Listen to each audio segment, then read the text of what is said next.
예, 안녕하세요. 정신과 의사 김석대입니다. 신경전달 물질에 대해서 좀 생각해 보겠습니다. 자, 우리 마음이 있죠. 여러분도 마음이 있습니다. 마음이 본 사람 있어요? 만져볼 수도 없고요. 마음이 어디 있나요? 머리에 있나요? 가슴에 있나요? 심장에 있나요? 마음이 있긴 있는데, 분명히 있는데 어디에 있나?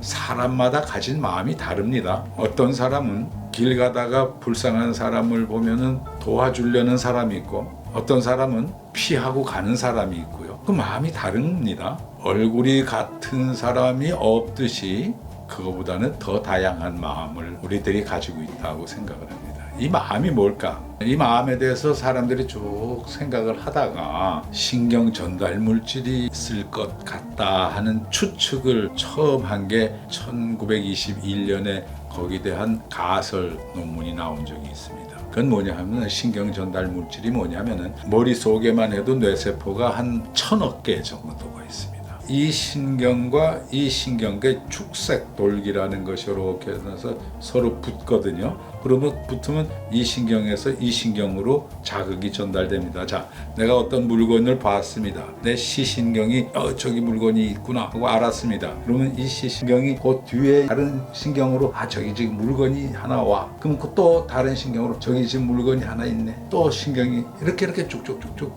전달이 돼요.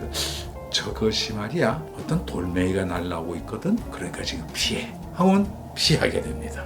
신경이 신경에 어떤 자극을 전달해가지고 피해라 피하게 됩니다.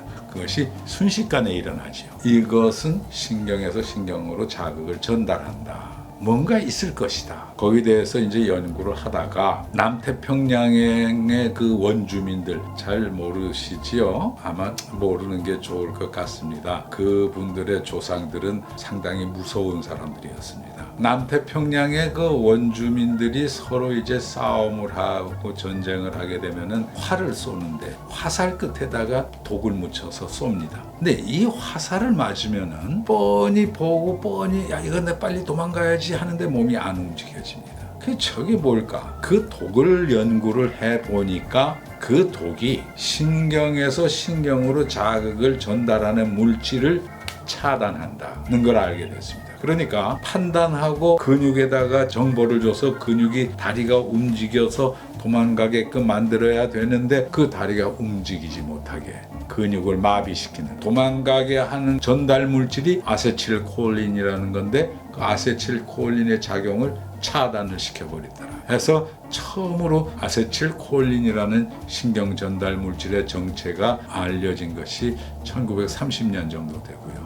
차차 거기에 대한 연구를 하기 시작하면서 많은 물질들을 찾아내게 됐습니다. 그 신경 전달 물질이 있음으로써 우리가 감정을 가지게 되고 공포도 가지게 되고 행복하게도 됩니다. 아름다운 모습을 봤을 때 내 마음이 기쁘고 행복해지지요. 무서운 형상을 봤을 때는 내 마음이 공포에 질리게 되지. 또 어떤 사람이 나를 공격을 한다. 어서 공격하십시오 하고 밝게 웃지는 않습니다. 공격을 하면 나도 공격의 태세를 취하게 됩니다. 내 몸이 그 주변 여건에 따라서 공격을 하거나 행복하거나 즐겁거나 여러 가지 마음들이 나타나는 겁니다.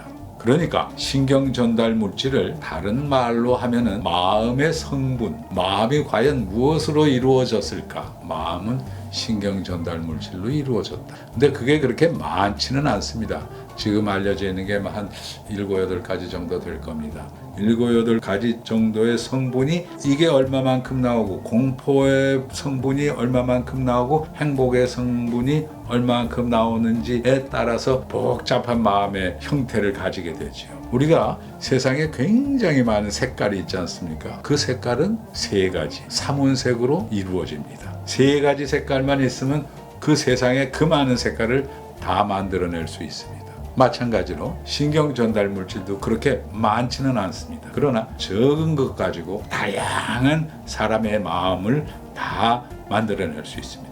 약을 통해서 그 성분을 조절해 가지고 사람의 성격을 바꿀 수도 있고 병을 고칠 수도 있고요. 슬픈 마음을 기쁘게 할 수도 있고. 그런데 슬플 때는 슬픈 게 정상입니다. 지금 슬픔을 당한 사람이 나는 이러듯 기뻐한다면 그 병이지요. 적당하게 거기에 알맞는, 그러나 너무 심하지 않게 하는 것이 원만한 신경 전달 물질이 제대로 작용을 할 경우입니다. 자, 우리 한 가지 설명을 제가 드립니다. 우리나라를 지키는 군인들이 있습니다. 근데 이 군인들이 다 이제 전방에서부터 이 초보초에 있다가 거기서 저기 지금 뭐가 옵니다 하고 전화를 걸면 이렇게 전달돼서 결국은 국방부 본부까지, 나중에는 대통령까지 다 전달이 됩니다. 그런데 그 중에 어떤 사람이 신경이 예민한 사람이 있습니다. 이 사람은 나무 잎사귀가 떨어져 저거 뭐 나타나세요. 예민한 보초병이 있을 수 있습니다. 신경 전달 물질이 예민한 경우에 어떻게 될 것인가. 보초가 예민하면은 그 나라가 편할 날이 없습니다. 계속 보고가 들어오고 계속 시끄러울 겁니다. 또 아주 태연하고 태평스러운 보초가 있습니다. 뭐 부시럭부시럭 누가 지나갑니다. 저거 너구리일 거야. 이렇게 편안한 사람이 있습니다. 그런 사람이 있으면은 적들이 들어와도 막아내지 못할 겁니다.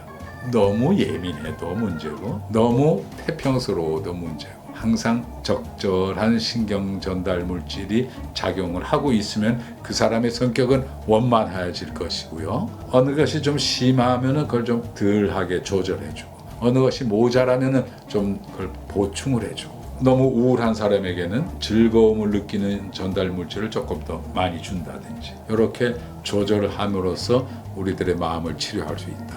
결국은 신경 전달 물질이 우리를 치료하는 데 중요한 작용을 한다. 이렇게 알 수 있습니다. 오늘은 여기까지 말씀드리죠. 감사합니다.